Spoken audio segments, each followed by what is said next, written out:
All right, our first guest joining us on Big Blend Radio today for our day 2 of our Celebrate the Arts and Music show, or festival, 5-day festival, is thriller and mystery author, screenwriter, actor, and improv comedian August Norman, and he is joining us to talk about the second novel of his Caitlin Bergen mystery series. It's called Sins of the Mother, a Caitlin Bergen novel, and it comes out September 8th, 2020 through Crooked Lane. Now, I love that name, Crooked Lane. Yeah, that's cool. I know, I could live on Crooked Wonder Lane. Wonder what's behind that. I know. And so Caitlin came to be through his first novel, Come and Get Me. And I think there's some other backstories with Caitlin, so we're going to chat about her. And I encourage everyone to go to August's website, which is augustnorman.com. But welcome, August. How are you doing? Thanks so much for having me, Lisa and Nancy. I'm doing great. Can you hear me all the way from Los Angeles? Is everything coming through all right? Yeah, Yes. You're doing good. I mean, you're stretching all across the country, from Tampa, Florida to L.A., and that's great. And we're very excited because your book deals with cults. I get excited about that. But then you've also got the white supremacy, and that's something we're dealing with in this country still. So that's right on target of what's going on in the world. And we still have cults, right? And I know, Nancy, you've been reading the story right now, Sins of the Mother, and you're my mother. So are you enjoying it, Nancy? I'm going to join a cult. No, it's really well written. It's it's a page turner for sure. And I like that kind of book. You know, I don't want to fall asleep while I'm reading, you know. So I like those books that, like, you stay up all night and you read it in 1 to 2 days, as fast as possible. And then when you're finished, you're like, oh, no, I'm done. Yeah, or even on the beach when we're allowed to travel. Those of us who are near beaches, hopefully it's a beach read. You know what I mean? Like, it's a fun story that I got to create my own religion, and no one anywhere should follow it. But I got to delve deep into that world of cults and cognitive dissonance, and that whole idea of, like, how do people believe these things, and reasonable people, everyday people, like, what would it take me to end up in a cult? And that's the kind of book I wanted to write. At the same time, it's very much an exploration of family. My wife and I recently began our own family with our first child. And during the writing of this, thank you very much. You know, what a wonderful time to have a baby. Yeah, right. Put a mask on your baby, quick. Oh, yes. No one has actually touched our baby besides a pediatrician and ourselves at this point. Wow. So this is kind of both an exploration of the families we're born into and the families we choose. And cults are simply just families of another sort, as well as white supremacy groups. They're all sort of that same mentality of a tribalism. Right. You know, this white supremacist, like the KKK, you know, if you think about that, I think that is a cult. I mean, it is. Oh, yeah, it definitely involves mental programming in a way. It starts from depending on, I grew up in Indiana, and which had its own history of the KKK, despite being a northern state during the Civil War.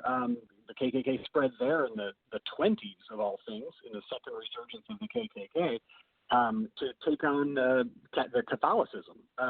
So it's such a weird organization, but that mentality, that superiority, is just something, A, that bothers me inherently, and B, that does have that same cult-like fanaticism, that we refuse to believe basic principles, or we refuse to acknowledge other people's humanity or equality. Yeah. Well, I think it's egocentric, but I mean, the first thing that came when I'm reading the book, your book, the first thing that came to mind was the Manson family. Right. Charlie Manson. I mean, I don't understand. There's not one part of me that understands anyone who would follow a person like that. I mean, I would run the other way so fast. I agree. But of course, like, I moved to Hollywood when I was 21, and Los Angeles, Southern California in general, has, like many serial killers, many cults began their lives in Southern California. And a lot of that has to do with this population of people from around the world who come to a big city in order to become unique in some way, either to make it huge in real estate or law or in the entertainment industry. And often these people arrive at a place and find themselves not unique in any way, but still looking for that. And I mean, you know, who in our teams didn't want to fit into a clique? And so like a white supremacy organization, cults and cult leaders tend to, well, and even like major religion, nothing against them. I consider myself a person of a major religion. But there's that extremism that finds these people looking for definition and defines them with something easy and empowering on the way in. If no one's hearing your voice, we hear your voice. And if no one's telling you you're special, we'll tell you you're special. And it's the same way almost in abusive relationships. It's that same dynamic of like just that one moment of sunshine is enough for some people to stick around despite the rest of the cloudy, stormy days. And so cult leaders in particular, a lot of research, you know, obviously we're talking about this with a fascination and almost a fun tone in our voices, but obviously the real damage that cults do is horrible. And if people make it out alive, they not only have lost friends and family, but they also have to go through years of psychoanalysis, hopefully, and therapy to find out, to come out the other sid. But again, like, could 21-year-old me, having not found a group of friends, easily walked into, not to name any organizations that may still exist by name, that are very litigious, but there are certain organizations that ran theaters and had open casting calls. And every actor who came to town would be like, oh, they're casting, maybe I'll get a part in this. And that theater was a direct funnel into a very large and well-known cult-like organization. Oh, I know who you're talking about. The theaters are going to get us. We're probably not going to name them because we don't want to be sued. But it's in a group like that generally works on a level. I have friends who have been in that group and have come out the other side. And what that group offered them was a home, a place to feel empowered and unique. A lot of the tenets of their teachings are the same that come through psychoanalysis or therapy, which, even though they rail against the concept, but is that idea of don't take no for an answer. You are unique and purposeful, and you have this special purpose. And so it's not until you get 2 years in and a certain amount of money where they're like, oh, also, aliens may have detonated some nuclear weapons, and then evil spirits float around the world and attach them to you, and then you clear them off by telling us your deepest, darkest secrets, which we record. You know, so in no way will we manipulate you. So it's sometimes very much a slippery slope. In the case of Sins of the Mother, the cult I've created is an amalgam of several organizations that existed. There are touches of the Manson family, though not with the racial aspects, but definitely that idea of like a guru in Southern California finds people who with money and time and indulges them. They're it's not until in not the particular case of my story, and I don't want to give away too much, but other than there is a woman who this man sort of preys upon because she has a fair amount of money, which allows everyone else to join the cult without giving money necessarily. So that these people are thinking they're having this amazing time, and they're not really giving up the things that normally you would say, hey, wait, that's a red flag. So it's not until this woman names a date that the world's supposed to end that the cult really has any problems. And that's the other type of cult that is fascinating to me, obviously. And again, anytime someone says, hey, the world's going to end specifically on this day, most of us would say, okay, no, I'm good. But let alone is the idea of what happens when that day comes and goes and you're still there. Which is, go ahead. Yeah, well, I was just thinking back to when we lived in South Africa. There was a day everybody was supposed to go stand on their roofs. Remember that, Lisa? Yeah, well, that's a religion, a specific religion that does think that every 4 years the world is going to end at this point, and it's kind of close to a very big religion where people went west for it.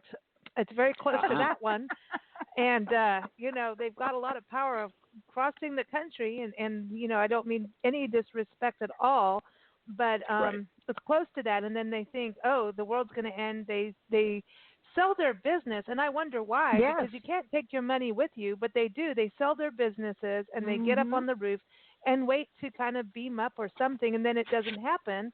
Remember we had a vet, one of our vets for our animal vets, did that, and we went to take the dogs in, and the vet's on the roof, pretty much. I mean, crazy stuff. But, well, I think the religion thing, I look at AA and go, okay, AA has to have religion, and I'm not going to be mean about AA because I think people do have to have this faith and belief in something else that's of greater power.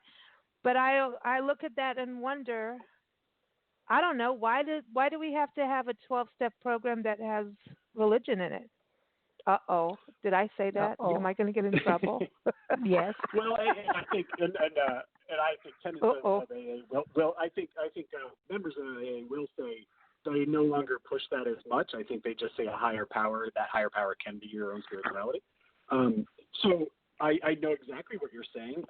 But this mental programming is part of our lives. It's part of our society. It's only when it's dangerous to you that it becomes an issue. I mean, if not to in any way generalize things, but if you want to look at, say, how you train an 18-year-old to become a soldier, there's mental programming involved, and it has to do with a little bit of humanization of the enemy. And so really, all of our cults are different types of cults.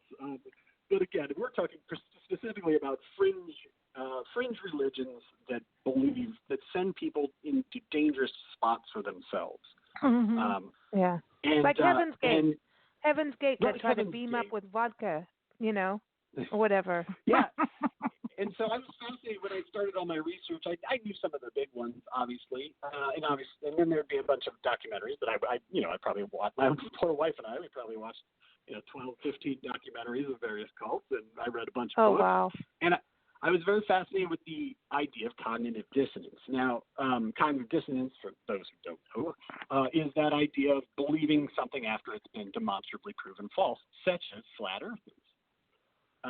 This term came to us because of a study, and I'm forgetting the name of the book right now, but it's a 100-page study that was done in the, I want to say, 50s, and by a university, and they were studying this at the time, and they happened to hear of a group of people who were quite occult, but they believed in flying saucers, and they believed that not only did they believe in flying saucers, because again, hey, aliens, that makes sense. It was the time for that.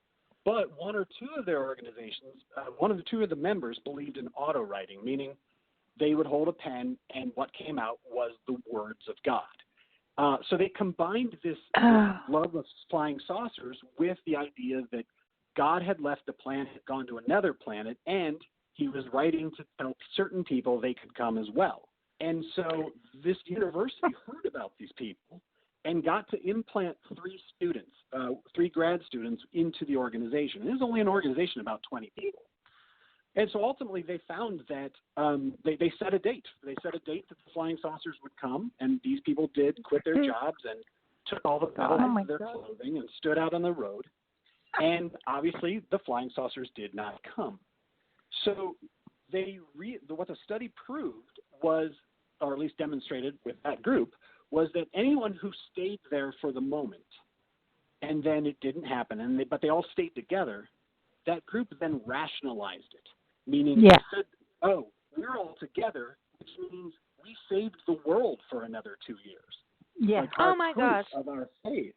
Right. Yeah. But if there were some members who instead went to be with their family and missed it, and those people, looking back, said, oh, that was stupid. How could I possibly have believed that? So without that affirmation of the group, they were able to go on with their lives. And so we see the same thing in politics. We see the same thing, again, flat earth, climate change denial, anti-vaxxers, like all of the things where you're like, yeah, but science. Well, if 95% of scientists say something, why would you choose to go with the 5% that you found in YouTube videos? Yeah, it's weird. The flat earthers. It is. The flat earth thing drives me bonkers because it's like blatantly, it drives me bonkers. I don't understand that. Right. I mean, I'm into the spaceships. Right. I'm into spaceships. That's cool. But it's not cool when you start going, bringing the religion and spaceships together. That gets weird for me. But the Mothman is cool. But but it is interesting about how you put this together, and then you bring it into, your story is set in like Coos Bay area. Remember, Nancy? We went all through those tiny towns, and I think when authors do this in books and put it in those towns, because we drive. I mean, this is what we do every day. We're in another place almost. And you go through these towns, and sometimes you go through these towns, and you just have this. Like, something's going to go down in that town someday, or it already has, and you feel also it. Because we also tend to, like, go investigate, like, the funny little bars. Like, there's one place in Northern California where when we checked into in Oric, California, we checked into our hotel room. As soon as we opened the door, a black cat ran into our room. We're like, oh, this is fun. I like this. And the room had green AstroTurf as carpet. I'm like, this is so funky. I know. It's like, ooh. And then we went into a bar, which kind of felt, when you walked in, there was a sign that said something about, if you don't use like toilet paper, don't use toilet paper. Yeah. And we're like, this is bizarre. And the longer we were in there, the weirder it got. I mean, then we started to get a little bit, okay, we obviously stick out like a sore thumb. And we don't belong there. Not one of them. But it was interesting at one point, we were sitting at the bar, and there were empty seats. And then you felt like a half circle forming around you of people. And then you get a little like, I don't like this. It actually felt like Twin Peaks. It was like Twin Peaks vibe. Yeah, it was weird, but I'd go again. Yeah. So why Oregon? What did you go up there? I did. Yes, I very much did. Oregon, like a lot of the Pacific Northwest, California, Oregon. State of flux. Right now, it's sort of two worlds of naturalism and these beautiful, beautiful areas, plus industries like crabbing and logging that have been around forever and are very traditional. And then you have the high tech sector, which is moving into Portland, obviously in Seattle and Silicon Valley, and these extreme billionaires and pockets of liberalism. So Oregon has its own history of white supremacy, which was founded as a whites-only state, and then B, it has this "don't tread on me" attitude, a fair amount of it. I'm not generalizing for the people of Oregon because there are many things, but there are a fair amount of militias in that area and patriot movements, and you see things. 10 years ago, 15 years ago, I had a car that broke down all the time, and it was a 1964 Corvair, and it broke down in the best of places. But it had broken down in Hollywood one night, and I was there at 6 in the morning to make sure I towed it before the parking meters came on. And a man dressed all in combat gear came out of a bar with like a black duffel bag, and he's like, "Oh, I can fix that for you," and I'm like, "Oh no." And I went on this odd adventure with a man who not only it was very much that the con of like, hey, I just need $5 because I lost my driver's license and I need to call. It started with that. But then it was like, I can help fix your car, which was a very rare power. So he ended up in the tow truck with me driving down to Koreatown, and he turned out to be pretty anti-Semitic, and our tow truck driver was Israeli, and he didn't mind letting them in. And I'm sitting in the middle of these two men while they're fighting. I'm like, I don't know this guy, but he did invite me to his compound in Oregon, where he and his brother patriots lived off the land and didn't need the government. And so that obviously was a part, a path that I'd been interested in for like as a story idea. I'm not interested in. I went up to Coos County, which is a southern coastal Oregon county, and it is one of the larger metropolitan areas of Oregon, including Coos Bay and North Bend. And it's known for Bandon, is known for PGA golf and wonderful dunes and all kinds of stuff. And it was a wonderful place. I had a great time, and I was surprised by the amount of sushi restaurants and stuff that I wouldn't normally associate. But I did go get lost in the woods, and to a point where just like, oh, no one would ever see me again. I was trying to drive to the tallest Douglas fir tree up these snowy roads in this rental truck, and my GPS stopped, and I realized I hadn't passed anyone for half hour, and it was that thing of like, oh no, this is how the story is of how someone just goes off the grid starts. Like, why are you still going? Stop! It's just a tree. So I really like the rawness of the area, as well as just where it is socially right now. It is between two worlds, and they're 90% of the state is in that nice, comfortable middle where you don't find these extremes. But it definitely opens itself up for people who want to get away and think that they're right. And unless their opinions all of a sudden, combat each other, and in the case of my story, the cult that Caitlin Bergman's mother has been a member of has become pretty much female only at this point. And a local 13-year-old has run away, supposedly to join them. Her father happens to be both abusive and a founder of a small pocket of a white supremacist organization. So those two worlds, and the town is stuck in the middle. So the town, so that becomes sort of my way of these two types of families fighting for each other. I think it's easy for. Go ahead, Lisa. Sorry. Go ahead, Nancy. You're reading the book. I'm just. I want to talk about. I think you do your thing. I think it's easy for young people, especially teenage years, to fall into strange things like that. I think it's a lot easier than people might think. Especially if you have abusive parents, whether it be both of them or the mother or the father, because those are your guiding lights when you're growing up, and if they're messed up, then how can a child not be like? It's like being set out at sea and fend for yourself, and good luck to you.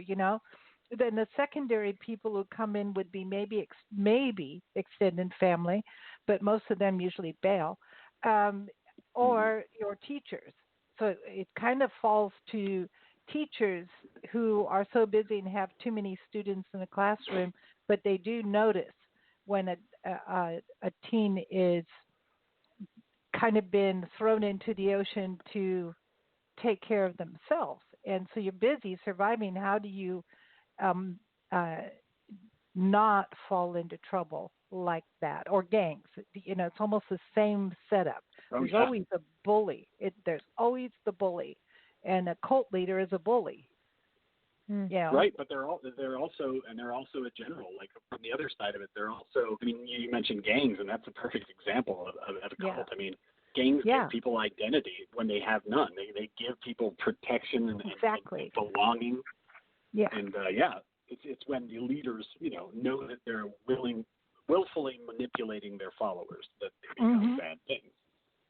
And human trafficking, and what you see now with the youth in this country, we've done a number of shows on human trafficking, and it's scary if a child is a special needs kid, or maybe has autism or something like that, or just is disabled, goes to school, they'll have like the hip kid go, oh, come over, after school, come over, come over to my house, and they'll think, oh, that's cool, and not really understand what's going on, get over there, and they drug the kid, and the kid immediately is trafficked and sexually used, so they get the kid hooked on drugs, and they're like locked up in a basement and used for sex. I mean, that is happening in our country on a rampant level, and it's a scary, scary thing when you really read the numbers and the stats of what's going on and see that it's happening. Like Napa is one of the top places. Sonoma County is one of the top places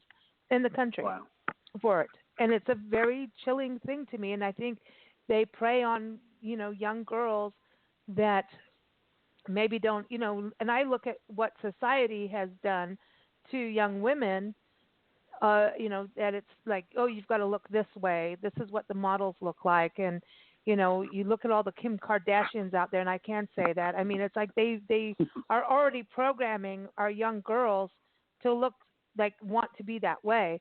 And then they don't have the confidence, and they end up in trouble in cults, gangs, trafficked, all of that, because they will easily fall into that, especially if the parents are not around, So how does it feel being a new parent? I should talk about Well, I mean, that was definitely, I am older to start a family. I'm 45 currently. And so it's an exciting time to bring a child into the world. There's plenty to worry about, that is for sure. Yeah. And we happen to be currently lucky right now to have jobs and health insurance and a safe place to live. And cool.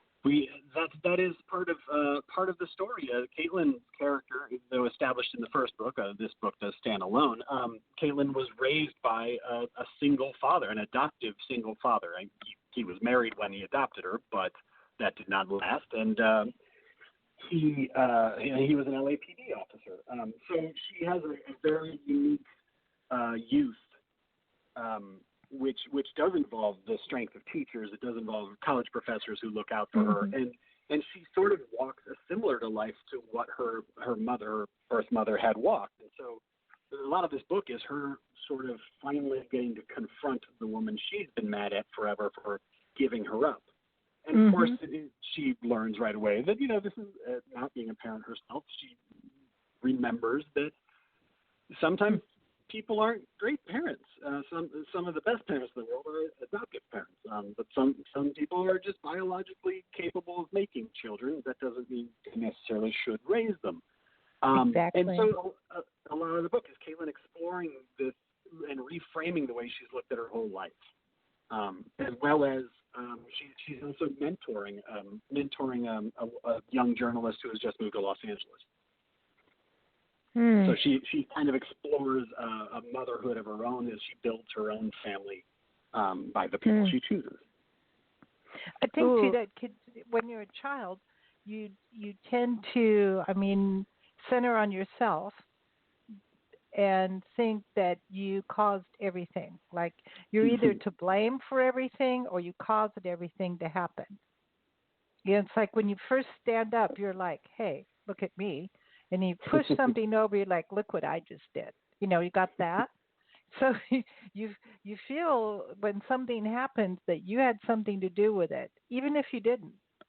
And it's easy to make a child feel guilty for something they had nothing to do with, which I think is part of a cult personality. The leader of a cult has that ability to be really, to draw people in and then discipline them. Yeah. So they, definitely. Yeah. Again, we see the same, like you said, like the white supremacy. Same. I need people. Something they've made them feel bad. Don't even know that they were supposed to feel bad for. So, it's a. Hey, we live in a dark world. Hopefully, this story brings some redemption and portrays these not as mustache twirling people, but people you might recognize, sadly, from your life. And a bit of there, but for the grace of God, go I. Caitlin could have been her mother had she taken other turns. So, Caitlin, where did she come from? Because it's always interesting when a man writes about a woman. Yes. Writes the main the character. I just don't like the word protagonist. I feel like you have to go to the doctor and bend over. I'm sorry, that's just saying. I just don't like the word. It's not my favorite at all. But though it is kind of funny. But your main character being a woman and writing from a woman's perspective, it's always interesting because we're seeing more and more men doing it, and I think it's pretty cool because I think it's another step towards different genders learning more about each other.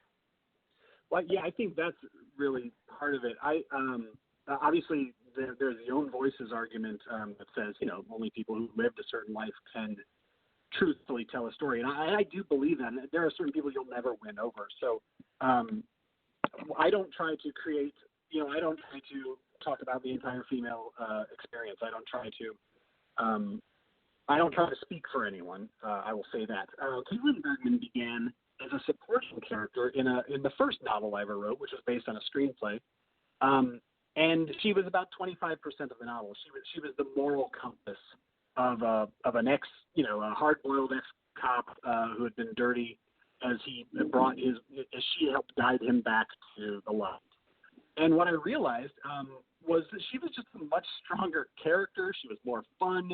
She had her own dark spots, but she was just somebody I wanted to hang out with a lot more, and somebody people identified with a lot more. And so she became this. And then when it came time to tell Come and Get Me, the first novel in the series, I was very angry and helpless and felt helpless about sexual assault on college campuses. In particular, the college where I had graduated from, Indiana University, as well as they have at least one unsolved disappearance. And so that book was my anger and my try to make sense out of a horrible situation. And in that book in particular, again, because I very much take this responsibility of writing from a female point of view, at least for those chapters, and a huge responsibility for that first book.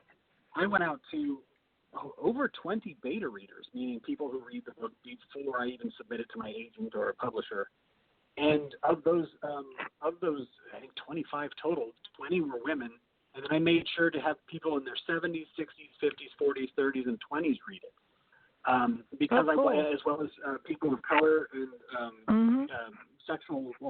various sexual orientations, only because I didn't want to sound unreal. I didn't want to step places I couldn't step. I didn't want to handle things inappropriately. And I took that as a huge responsibility. And again, you'll never reach everybody. But no. But I do. Caitlin may not be the only character I write forever, but she's a very strong one. She's a combination of 4 women I know and 1 man, sort of all put together. And as a journalist, I'm a big fan of journalism. And even if its credibility seems to be called into doubt as of late, I think the journalism is one of the noble professions of our lifetime. That is the pursuit and presentation of truths that allow the reader or viewer to make their own informed decision. I think you're handling a lot of topics. Doing it from Caitlin's perspective, but also you're handling a lot of topics that are important. You're giving a lot of awareness. Even talking about the first book it's an awareness. And I think when you look at journalism is being bashed on a daily basis, just like science. And that's what's important about what you're writing about, and the cults and the white supremacy, which is going on. I mean, you were talking about Coos County and all that. I mean, look at Oregon with the standoff at the National Wildlife Refuge that happened not too long ago with those guys like taking over the refuge. So it's kind of this country has a lot of growth to do still, and a lot of change positive change that has to be made. And I know I'm going to get emails about it, but it's true. And I think journalism is important, and it's a really hard road for journalists, and they do not. I I hate it when people people and so-called leaders and politicians abuse journalists all the time, and it's wrong because they don't get the credit they deserve. They don't make the money the politicians make. None of us make the money the politicians make. Not even, high-end musicians and actors. I mean, the politicians are who makes everything now. And I think journalists, they are. If you're going to talk about public servants, they're important. They are, and there are, even in journalism, as we know, there are the fringe elements of those as well. There are people who push too far to each side.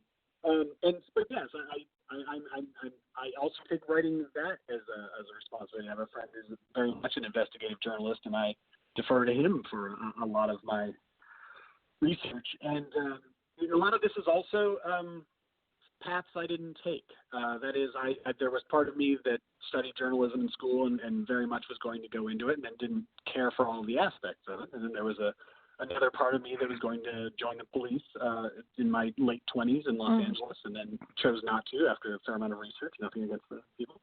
So a lot of these characters are built on paths I didn't take, and things I want to explore and talk about. And I'll just say, the books I don't think they're over the head preachy in any way, and I don't think you need to be on one side of politics to enjoy either of my books so far. But hopefully they do speak of the time, and they do present the character who goes through a real range of human emotions and is changed at the end. I mean, these aren't going to be, the Caitlin books, they may not be 20 of them. I mean, if there are, that's a wonderful problem. But as far as I'm concerned, it's very hard to find a person who can go through huge, horrible traumas multiple times in their lives and come out okay, and still come out the hero of a book. So, so my goal is to keep doing realistic stories, even in a fun, thrilling way, as the reader desires. Now, I want to ask, because I know you do screenwriting, which I think is interesting going into writing novels from screenwriting, because there's you have to move faster. You have to, I think it's almost like it's a stronger point of editing something down to the nitty gritty, which I think is an interesting process. But then you're also in improv comedy, and you're also an actor. And I think so you're understanding characters in a very strong way by that. But I think improv comedy, isn't that almost like chewing gum for the brain, where it makes you stretch? It's like an elasticity that makes you go boldly where no others will, or whatever. No, you're right.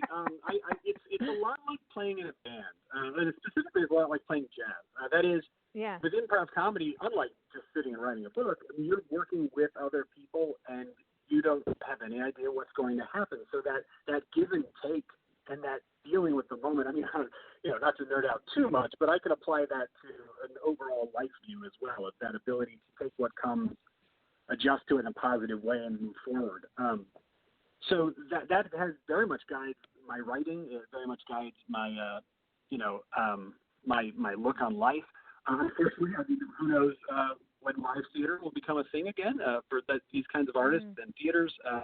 They're obviously in very bad spots. I mean, a lot of improv and sketch comedy theaters are those kind of under 60-seat theaters that in small black boxes and rely on a nightclub type vibe, and pretty much any of that right now for the next year may not happen, and probably shouldn't. So it's a unique art form, but it's a fun collaborative way of working, and so can screenwriting be.